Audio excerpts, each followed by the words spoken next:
Sur cette voie principale à Yopougon-Niangon, le bitume a laissé place à des nids de poules, devenus en cette saison des pluies, des mares d'eau. Pour les véhicules, la traversée est pénible et périlleuse. L'avancée se fait au ralenti et avec prudence, au risque de devoir marquer un arrêt forcé. Sur le bas-côté de la route, ce mini-car de transport en commun vient d'en faire les frais. Tout à l'heure, quand je suis tombé dans le trou, et puis un panne a déclenché. Donc je suis tombé à panne. J'ai pris les gens pour me pousser pour garer ici, pour appeler mes mécaniciens pour venir me dépanner. Mon bagage était chargé, tout le monde a des bras, ils sont descendus, ils sont allés emprunter autre véhicule. J'ai une perte de temps, ça ne nous arrange pas. Quand ils vont venir réparer tout à la voiture, forcément ils vont te demander que pour faire la recette. En temps, la voie ne nous permet pas pour faire chose. Une situation familière aux transporteurs. Certains ont même décidé d'éviter la commune, tandis que d'autres se voient contraints d'augmenter leurs tarifs. Quand on fait 300, à jamais 500, c'est plein. Ok, nous, c'est pas notre faute. Le dealer aussi, il mise aussi. Attends, les pièces, c'est cher.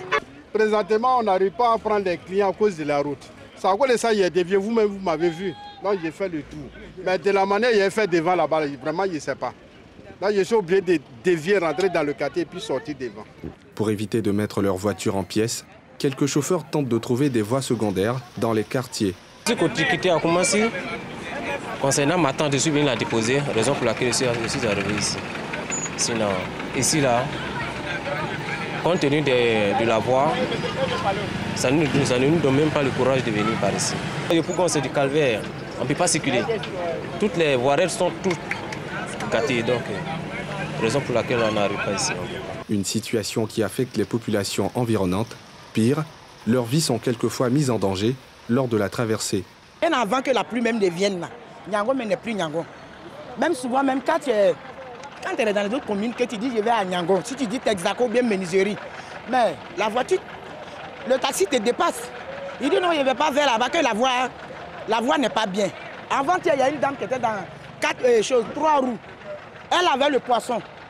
Elle l'a renversé avec toutes ces marchandises. Ici, nous sommes à Texaco, Niangon, Texaco. Pour arriver à Pétro, voilà, ça ne vaut pas 1 kilomètre. Mais on est obligé de au moins faire 30 minutes avant d'arriver là-bas. Aujourd'hui, là, on peut dire que non, ici, c'est la voie principale de Niangon. Voilà. Mais cette voie-là, elle est impraticable. La preuve en est que la dernière fois, il y a une femme même qui voulait traverser.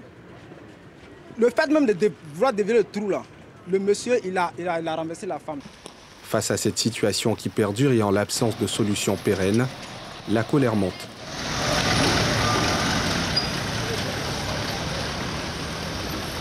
Au sein de la population, on garde les yeux rivés sur les autorités compétentes. On espère surtout une solution durable dans les plus brefs délais, avant que se produise le drame.